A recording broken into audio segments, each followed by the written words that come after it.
আমরা যারা নিজেদেরকে আহলে সুন্নাত ওয়াল জামাত বলে পরিচয় দিই, আমরা প্রত্যেকেই মনে করি এবং বিশ্বাস করি যেমনিভাবে রাসূলদেরকে নবীদেরকে নির্বাচন করেন স্বয়ং আল্লাহ, একইভাবে নবীর সাহাবীকে হবে, সঙ্গীকে হবে, অনুসারীকে হবে, সহযোগীকে হবে। আর এটাও ব্যক্তি নিজের থেকে নির্বাচন করে না, বরং এটারও ফয়সালা করেন রব্বুল আলামিন আল্লাহ। ইস্তাফাহুমুল্লাহু তাআলা লিসুহবাতি নবিয়িহি ওয়া লিইকামাতি দীনিহি। সাহাবী আব্দুল্লাহ বিন মাসউদ রাদিয়াল্লাহু আনহু বর্ণিত বাণীর মধ্যে স্পষ্টভাবে উঠে এসেছে বাস্তবতা যে নবীর সাহাবী তো তারা যাদেরকে আল্লাহ নিজে সিলেক্ট করেছেন, নির্বাচন করেছেন নবীর সঙ্গী বানাবেন বলে এবং তাদের দ্বারা দ্বীনকে দাঁড় করাবেন, প্রতিষ্ঠিত করবেন বলে। কারণ আল্লাহর রাসূল সাল্লাল্লাহু আলাইহি ওয়াসাল্লামকে সরাসরি গাইড করেন আল্লাহ, সরাসরি পরিচালনা করেন আল্লাহ, তার উপর ওহী আসে, তার কাছে ফেরেশতা আসে। তো তাকে দেখে দুনিয়ার অনেক মানুষ বলতে পারে, আরে আমরা তো আর নবী না, আমরা তো আর রাসূল না, আমরা কি পারবো নিজেদেরকে তার মতো করে গড়তে? এই ওজর যাতে কিয়ামত পর্যন্ত একটা মানুষও দিতে না পারে, এজন্য প্রত্যেক নবীরা নিজেদের হাতে এমন একটা প্রজন্মকে গড়ে দিয়েছেন যারা কোনো নবীও না, যারা কোনো রাসূলও না, যারা আমার আপনার মতোই উম্মত, কিন্তু আল্লাহর নবীর সোহবতে ইসলামের প্রতিটা বিধিবিধানকে তারা এমনভাবে বাস্তবায়িত করে দিয়েছেন জমিনের মধ্যে, কিয়ামত পর্যন্ত যত মানুষ আসবে তারাও যাতে তাদেরকে মডেল হিসেবে গ্রহণ করতে পারে এবং প্রত্যেকে বুঝতে পারে আরে তারা নবী না, তারা রাসূল না, তারা উম্মত, আমরা উম্মত। তো তারা উম্মত হয়ে যদি এই পথে চলতে পারে আর এই কাজ ছাড়তে পারে, আমরা পারবো না কোন দুঃখে? এজন্য আমাদের নামই হয়েছে আহলুস সুন্নাতি ওয়াল জামাআহ। সুন্নাত মানি রাসূলের আদর্শ, জামাত মানি জামাতে সাহাবা। তো আহলে সুন্নাত ওয়াল জামাত মানেই হলো যে আমরা আদর্শ মানি যেমনিভাবে আল্লাহর রাসূলকে, একইভাবে আমরা আদর্শ মানি রাসূলুল্লাহ সাল্লাল্লাহু আলাইহি ওয়াসাল্লামের সাহাবীদেরকে, যাদের প্রত্যেকে অতীত ব্যাকগ্রাউন্ড যাই থাকুক না কেন, অতীতে কেউ হয়তো মূর্তি পূজারী ছিলেন, অতীতে কেউ হয়তো দেবদেবীর পূজারী ছিলেন, অতীতে কেউ হয়তো নিজের হাতে নিজের কন্যাকে জ্যান্ত দাফন করে ফেলেছিলেন, অতীতে কেউ হয়তো নিজের বাবার মৃত্যুর পরে সৎমাকে পর্যন্ত জোর করে বিয়ে করে নিয়েছিলেন। অতীত যাই হোক, কিন্তু নবীজির সোহবতে এসে তাদের প্রত্যেকে এমনভাবে আকাশের তারকা হয়ে গিয়েছেন, উম্মত যাকে অনুসরণ করবে হেদায়েতের পথ পাবেই পাবে। আর যাদের উপর আল্লাহ নিজেই সন্তুষ্টির ঘোষণা দিয়েছে কোরআনের আয়াতে আয়াতে, রাদিয়াল্লাহু আনহুম ওয়া রাদু আন, আল্লাহ খুশি তাদের উপর, তারাও খুশি আল্লাহর উপর। আরে যার উপর আল্লাহ খুশি, যাদের উপর রাসূল খুশি, তাদের উপর আমার মতো উম্মত খুশি হবে না কোন দুঃখে? তো যার কারণে কোরআন মাজিদে সূরা বাকারার 2 আয়াতে যথেষ্ট এটা বোঝার জন্য রব্বুল আলামিন এক আয়াতে বলছেন, ফাইন আমানু বিমিসলি মা আমানতুম বিহি ফাকাদ ইহতাদাউ। যদি লোকেরা ঈমান আনে সেভাবে যেভাবে তোমরা সাহাবীরা ঈমান এনেছো, তবেই তারা হেদায়েত প্রাপ্ত হবে। মানে কি? দুনিয়ার সেই ঈমানই আল্লাহর কাছে কবুল হবে যেই ঈমান সাহাবীদের ঈমানের মতো হবে। কথা উল্টান, তার মানে যেই ঈমান সাহাবীদের ঈমানের মতো হবে না, ওই ঈমান আল্লাহর কাছে কোনোদিনও কবুল হবে না। ঈমানের দাবি তো কাদিয়ানিরাও করে, ঈমানের দাবি তো হিজবুত তাওহীদও করে, ঈমানের দাবি তো উগ্রবাদী শিয়া রাফিজিরাও করে, ঈমানের দাবি তো খারেজি, মুতাজিলা, জাবরিয়া, কাদরিয়ারাও করে, ঈমানের দাবি তো হিজবুত তাওহীদও করে, ঈমানের দাবি তো বেদাতিরাও করে, ঈমানের দাবি তো সব ভণ্ডরা করে। কিন্তু এখন প্রত্যেক দলই তো নিজেকে হকের একমাত্র ডিলার, একমাত্র এজেন্ট বলে দাবি করে। তো এখন আসলেই কে হক আর আসলে কে না হক সাব্যস্ত হবে কিভাবে? এটা আমার কথা বা তোমার কথা দ্বারা সাব্যস্ত হবে না, আমার চাপার জোর বা তোমার চাপার জোর দ্বারা সাব্যস্ত হবে না। এমনকি কার বাহুতে কত বল, কত ধানে কত চাল, কোন দলে কত সদস্য, কিছু দিয়ে সাব্যস্ত হবে না। এটা সাব্যস্ত হবে এই সাহাবাদের কষ্টি পাথরে, যেই ঈমান সাহাবীদের ঈমানের মতো হবে, আল্লাহর কাছে কবুল হবে। কাদিয়ানীরা ভণ্ড কেন? কারণ তাদের ঈমান সাহাবীদের ঈমানের মতো হয় নাই। বলবেন কেন হয় নাই? ওরা কি খাতামুন নবীন মানে না? ওরা কি খাতমে নবুয়ত বিশ্বাস করে না? কাদিয়ানী পেলে জিজ্ঞাসা করবেন, ওরা বলবে হ্যাঁ আমরা খাতামুন নবীনও মানি, আমরা খাতমে নবুয়ত ঈমান রাখি। বলবেন ভালো কথা, শব্দ মানলি, ঠিক আছে, এবার ব্যাখ্যা দে যে তোদের মতে খাতামুন নবীন অর্থ কি আর খাতমে নবুয়ত অর্থ কি। দেখবেন এমন এক ব্যাখ্যা এনে হাজির করেছে যেই ব্যাখ্যা আমার সাথেও মিলবে না, আপনাদের সাথেও মিলবে না, হকপন্থী কোনো দল উপদলের সাথে মিলবে না। যেই ব্যাখ্যা তাদের নিজেদের আবিষ্কৃত। তো এখন সেই ব্যাখ্যা মেনে কেউ যদি খাতমে নবুয়তের উপর তথাকথিত ঈমানের দাবি করে, কবুল হবে কি হবে না মানদণ্ড সূরা বাকারায় বুঝতে পারছি। সাহাবীদের কষ্টিপাথর সামনে নিয়ে আসলেই বোঝা যাবে। দেখা যাচ্ছে ওরা যে খাতমে নবুয়তের ব্যাখ্যা দিচ্ছে সাহাবীদের ব্যাখ্যার সাথে মিলছে না। সুতরাং আমাদের বলতে আর মোটেও বাঁধবে না, কাদিয়ানীরা নিজেদেরকে ঈমানদার দাবি করলেও ওরা ভণ্ড ছাড়া কিছু না। তাহলে ঈমানের ক্ষেত্রেই যদি সাহাবীরা আমাদের মডেল হয়, আমলের ক্ষেত্রে মডেল হবে না? ঈমান বড় না আমল বড়? ঈমান বড় না আমল বড়? যদি ঈমান না থাকে, আমল করতে করতে কপালে দাগও ফেলে দেয়, কয় নম্বর জান্নাতে যাবে? আরে জান্নাত নাকি, ডাইরেক্ট জাহান্নামে যাবে। কারণ যার ঈমান নাই ওর আলাদা হিসাব নিকাশ লাগবে না, ধরে বিনা হিসাবেই জাহান্নামে ফেলা হবে। হিসাব নিকাশ তো লাগবে ঈমানদারদের, কারণ ঈমান আনার পর কারো আমলের হালত ভালো, কারো আমলের হালত দুর্বল। তো কার আমল কোন অবস্থায় আছে, আবার নেকের পাল্লা ভারী নাকি বদের পাল্লা ভারী, এজন্য না এত এত আয়োজন। কিন্তু যারা বেঈমান ওরা যদি আমল করে, ওদের আমলের বিনিময়ে আল্লাহ দেন না তা না, আল্লাহ কাউকে ঠকান না, আল্লাহ দেন, তবে আখিরাতে না, দুনিয়ায়, বাকিতে না, নগদে নগদে। এজন্যই হাদিসে আছে দুনিয়া মুমিনের কারাগার, কাফেরের স্বর্গ। আর দুনিয়া সিজনুল মুমিন ও জান্নাতুল কাফির। ওরা যত ভালো কাজ করে বদলা দুনিয়ার বুকে নগদে নগদে পেয়ে যায়। আমরা যত ভালো কাজ করি দুনিয়ার বুকে বদলা পাই বা না পাই, একদিন না একদিন বদলা মিলবেই মিলবে। মালিক ইয়াউমিদ্দিন, যেই দিনকে আল্লাহ প্রতিফলের দিন বা বিচার দিবস বলে উল্লেখ করেছেন, যেই দিন হলো কিয়ামতের দিন, সেদিন রব্বুল আলামিন কাউকে ঠকাবেন না, না মাজলুমকে আর না জুলুম সওয়া ছাড়া সাধারণভাবে জীবন কাটানো ব্যক্তিকে। তাহলে আমরা প্রত্যেকে এ ব্যাপারে একমত যে সাহাবায়ে কেরাম আমাদের মডেল। এ ব্যাপারে কারো কোনো দ্বিমত আছে?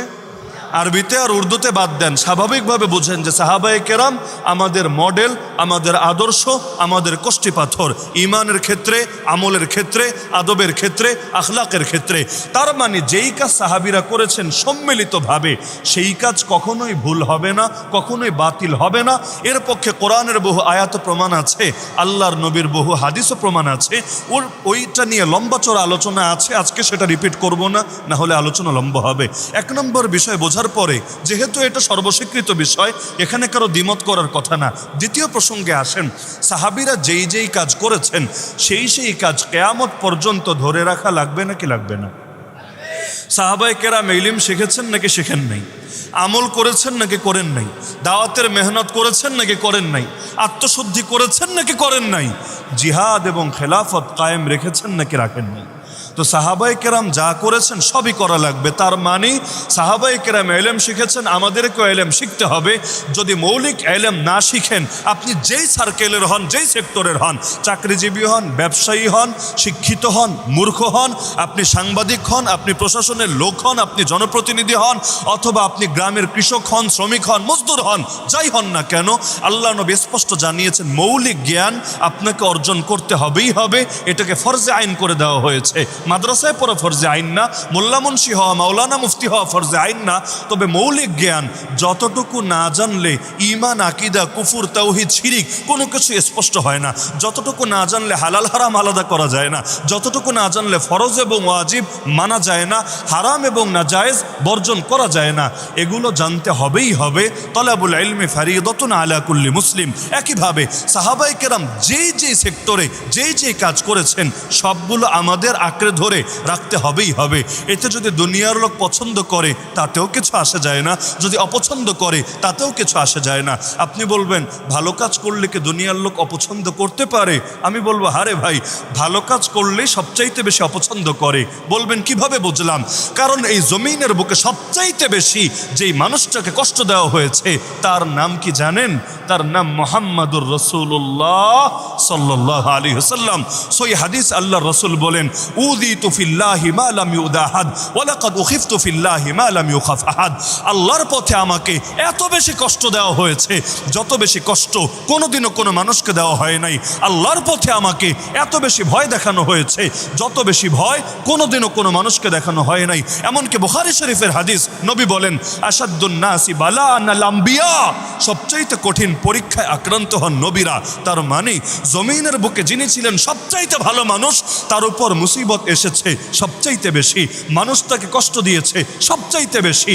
এমনকি নবী হাদিসে জানিয়েছেন, ইউবতালার রাজুলু বিহাসাবি দীনিহি, প্রত্যেকের উপর তার দিন আর ঈমান অনুপাতে পরীক্ষা আসবে। তাহলে আপনি যদি আসলেই আল্লাহ রসুলের খাঁটি উম্মতি হতে চান, আপনি যদি আসলেই সাহাবায়ে কেরামের পথের পথিক হতে চান, আপনার উপর জুলুম হবেই হবে, আপনাকে এই পৃথিবীতে কষ্ট সইতে হবেই হবে। কিন্তু দুনিয়ার লোক ভালোই বলুক আর মন্দই বলুক, এটা দেখার বিষয় না।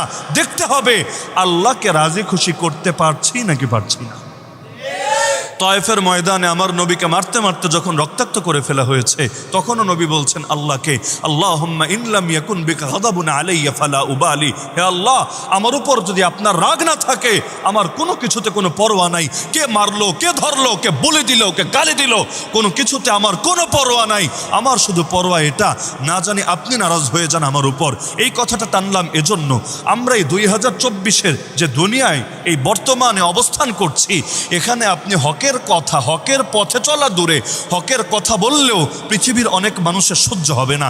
এমনকি কিছু শব্দই এমন আছে, এগুলো বললেই এক শ্রেণীর মানুষ আর সইতে পারে না। যেমন ধরেন জিহাদ, আপনি বলবেন জিহাদ, এক শ্রেণীর মানুষ কানে শুনবে জঙ্গিবাদ। আরে পাগল, তুই আগে বল জিহাদ কোরআনে আছে কিনা? বলবে হ্যাঁ আছে। কয়টা আয়াতে আছে আগে বল? বলবে 484 আয়াতে আছে। আচ্ছা ভালো কথা, নামাজ নিয়ে আয়াত আছে কয়টা? বলবে অনলি 82টা। জিহাদ নিয়ে আয়াত আছে কয়টা? 484টা। তো 82টা আয়াত এসেছে যেই নামাজের ব্যাপারে, সেই নামাজ নিয়ে কথা বললে যদি পাপ না হয়, তাহলে 484 আয়াত এসেছে যেই জিহাদ নিয়ে, সেটা নিয়ে কথা বললে অপরাধ হবে কোন দুঃখে? হ্যাঁ, এখন যদি বলে যে না, জিহাদের নামে দুনিয়ায় অনেক কাজ চলে যেগুলো সীমালঙ্ঘন হয়ে যায় বটে, তাহলে এ কারণে জিহাদ শব্দ মুখে উচ্চারণ করা যাবে না। আমি বলবো এমন একটা সেক্টর দেখাও যেখানে 2 নম্বরই চলে না। আরে এখন যদি মাথা ব্যথা সমাধান হয় মাথা কেটে ফেলা, ইসলামের কোনো সেক্টরকেই জিন্দা রাখা যাবে না। কারণ ভণ্ডামি ঢুকে গেছে সব সেক্টরে। তো সব জায়গায় যখন ভণ্ডামি ঢুকে গেছে, সব ছেড়ে ছুড়ে তো জঙ্গলে চলে যেতে হবে। কিন্তু ভণ্ডপীর আছে বলে মানুষ আত্মশুদ্ধির মেহনত ছেড়ে দেয় না। আরে অনেকে হুজুরের লেবাস ধারণ করে ভণ্ডামি করে বলে মানুষ এলেম শেখা বাদ দিয়ে দেয় না। আরে নামাজি সেজে চোরসে ঢোকে মসজিদে, কিন্তু তাই বলে মানুষ নামাজ পরিত্যাগ করে না। তো জিহাদের নামে কেউ যদি সীমালঙ্ঘন করেও ফেলে, এর কারণে কোরআনের জিহাদ, হাদিসের জিহাদ, নবীজের জিহাদ, এটাকে নিষিদ্ধ করার সুযোগ কোনোদিনও কারোর জন্য সাব্যস্ত হবে না। সেদিন যা ছিল আজও তা থাকবে, কিয়ামত পর্যন্ত তা রাখতে হবেই হবে। এমনকি এর জন্য যদি নিজের বুকের তাজা রক্ত ঢালতে হয়, এই রক্তটাও দামি হবে। কারণ ইসলাম হেফাজতের দায়িত্ব নিয়েছেন আল্লাহ। এই ক্ষেত্রে যারা আল্লাহর সহযোগী হবে, সহযোগী শব্দ কেন বলছি? কারণ কোরআনে আল্লাহ নিজে এই শব্দ বলেছেন, হে ঈমানদাররা আল্লাহর সহযোগী হয়ে যাও। তা আল্লাহর সহযোগী যারা হবে, কিয়ামতের দিন এর দ্বারাই তো আল্লাহর কাছে দামি হবে। না হলে দামি হবে কি দিয়ে ভাই? এই যে আমি এমন 2 রাকাত নামাজও সারা জীবন জুড়ে পড়তে পারি নাই, যেই 2 রাকাত নামাজ আল্লাহকে দেখানোর মতো। এমন একটা সেজদাও দিতে পারি নাই যেই সেজদার 100% কোয়ালিটি ঠিক ছিল, যেভাবে নবীজি সেজদা দিয়েছেন, যেভাবে সাহাবীরা সেজদা দিয়েছেন। আজ এমন একটা সেজদা দিতে পেরেছি, এই দাবি করব না। তো কিয়ামতের দিন মুক্তির আশা করব কি নিয়ে? আয় রে, যদি আল্লাহর দ্বীনের জন্য জুলুম হয় আমাদের উপরে, এটার মধ্যে অন্তত কোয়ালিটিগত ভেজাল নাই। কারণ এখানে লোক দেখানোর ইচ্ছা আসার সুযোগই নাই। আর এখানে শো অফ করার, এখানে মানুষের মনোযোগ আকর্ষণ করে সেলিব্রিটি হওয়ার ধান্দা ঢোকার কোনো অপশনই নাই। আল্লাহর নবীর উপর যেমন জুলুম এসেছে, আল্লাহ যদি সেই পথ আমাকে কবুল করে, এতটুকু তো আশা করা যেতেই পারে। যেহেতু যার সাথে যার সাদৃশ্য, তার সাথে তার কিয়ামত আশা করাই যেতে পারে। অন্তত আমার হাসর হবে বেলালের সাথে, আম্মারের সাথে, ইয়াসিরের সাথে, খুবাইবের সাথে, খাব্বাবের সাথে, সুমাইয়ার সাথে, হাসান আর হুসাইনের সাথে রাদিয়াল্লাহু আনহুম আজমাইন। তো সুতরাং পিছিয়ে থাকার কি কারণ দেখা দিয়েছে? আমরা দুনিয়াতে সফল হলেও সফল, আর দুনিয়া থেকে যদি আমাদেরকে জানে মেরে ফেলে আরো বেশি সফল। কারণ যেই রক্ত ঝরবে আল্লাহর জন্য, এর চাইতে দামি কোনো কিছু হতেই পারে না বান্দার জন্য। তাহলে আল্লাহ নবীর সাহাবীরা যা যা করেছেন সব আমাদের করা লাগবে। তবে এটা লিখে রাখতে পারেন, যত দিন যাবে ততই ইসলামের এক একটা আদর্শ ধরে রাখা কঠিন হবে। কেমন কঠিন? নবীর ভাষ্য অনুসারে হাতে জ্বলন্ত অঙ্গার ধরে রাখা যতটা কঠিন, ঈমানের উপর, দ্বীনের উপর টিকে থাকা হবে ততটা কঠিন। আস-সাবিরু ফীহিন্না আলা দীনিহি কাল কাবিদি আলাল জামর। একটা একটা করে শুধু মারতে থাকবে, একসাথে সব মারবে না। ডাইরেক্ট যদি এসে বলে নাস্তিক হয়ে যা, বেঈমান হয়ে যা, মুরতাদ হয়ে যা, কে শুনবে ওদের কথা? কেউ শুনবে না। একটা একটা করে ধরবে। মুসলমান ভাববে যাক এটা বাদ দেই, এক লাইনে কম্প্রোমাইজ করি, বাকি সব ক্ষেত্রে তো ভালো থাকতে দেবে। কিন্তু তারা জানে না আদর্শের পতন যদি একবার ঘটে লোকে ফিরে আসতে পারে না। মনে করেন এক জায়গায় গিয়ে রাস্তা আলাদা হয়ে গেল, সোজা আসছিলাম, হঠাৎ এক জায়গা থেকে রাস্তা আলাদা হয়ে গেল, যায় না? এখন রাস্তা যেখান থেকে আলাদা হলো ও জায়গায় যদি ভুলে ঢুকে পড়েন, যেখানে ঢুকলেন ওই জায়গা থেকে আপনার মূল রোডের দূরত্ব কিন্তু খুব বেশি না, সব মিলিয়ে 10 গজ, 20 গজ, 50 গজ। কিন্তু যত সামনের দিকে আগাবেন দূরত্ব কমবে না বাড়বে? বাড়বে। বাড়তে বাড়তে এটা হাজার হাজার লক্ষ লক্ষ গজে গিয়ে পরিণত হবে। তা আদর্শের পতন যদি একবার শুরু হয় তাহলে মানুষ সিরাতে মুস্তাকিম মানে সোজা পথ, সরল পথ, সেই সোজা পথ ছেড়ে অন্য একটা পথে ঢুকে পড়ে, যেই পথে শয়তান তার জন্য ওত পেতে বসে আছে। তো একবার যদি ঢুকে পড়ে আরেকটু আগানোর চেষ্টা করে শয়তান, তাকে আরেকটু আগানোর চেষ্টা করে, করতে করতে এমন এক জায়গায় নিয়ে যায় যেখান থেকে চাইলেও আর ফেরা যায় না। এটাকেই কোরআনের ভাষায় বলে অন্তরে মোহর পড়ে গিয়েছে। তখন দিল তো থাকে কিছুই বোঝে না, চোখ তো থাকে কিছুই দেখে না, কান তো থাকে কিছুই শোনে না। এই বাংলার জমিনে যেই সমস্ত নাস্তিক আর সেকুলাররা এখন ইসলাম আর মুসলিম উম্মাকে নিশ্চিহ্ন করে দিতে চায়, আর ওদেরকে বুঝাতে বুঝাতে বুঝাতে কোরআন খুলে দলিল দেখান, হাদিস খুলে দলিল দেখান। আরে এমন অবস্থা জিবরিলে আমিনে যদি নেমে বোঝায় তবুও বুঝতে চায় না, কারণ আগ থেকে অন্তরে মোহর মেরে দিয়েছে, যুক্তিতে পারবে না তবুও মানবে না। যেমন নমরুদ কিন্তু ইব্রাহিম আলাইহিস সালামের সঙ্গে যুক্তিতে পারে নাই, তাই বলে হক কবুল করে নিয়েছে এমনও ঘটে নাই। যখন কথায় পারে নাই ধরে আগুনে ছুঁড়ে ফেলে দিয়েছে। যখন ফেরাউন কথা বলল নবী মুসার সাথে, যুক্তিতে কিন্তু পারে নাই, দলিল দিয়ে টিকে নাই। যখন দলিলে টেকে নাই তার পেছনে বাহিনী লেলিয়ে দিয়েছে। আবু জাহাল, আবু লাহাব জীবনেও আল্লাহর রসুলের আদর্শকে ভুল প্রমাণ করতে পারে নাই। যখন মুখে পারে নাই হাত ব্যবহার করতে শুরু করে দিয়েছে। তো কেউ যদি দেখেন কথায় না এসে পেছনের দরজা দিয়ে আক্রমণ চালাচ্ছে, বুঝবেন ও আদর্শিকভাবে পরাজয় বরণ করে নিয়েছে। না হলে কথার জবাব কথা দিয়ে দাও, কলমের জবাব কলম দিয়ে দাও, আমরা দেব কথা তোমরা দিবা গুলি, এমন যদি হয় তাহলে বুঝতে হবে তোমরা বাহ্যিকভাবে যা হও, জয়ী হওয়ার পরাজিত হও, আদর্শিকভাবে তোমরা জিরোতে নেমে এসেছো, আদর্শিকভাবে তোমরা পরাজয় বরণ করে নিয়েছো। কারণ নৈতিকভাবে যে শক্ত থাকে সে ফেস টু ফেস মোকাবেলা করার হিম্মত রাখে, আর যারা পেছন দিক থেকে এসে মারতে শুরু করে বোঝা যায় ডাল মে কুছ কালা তো জরুর হ্যায়।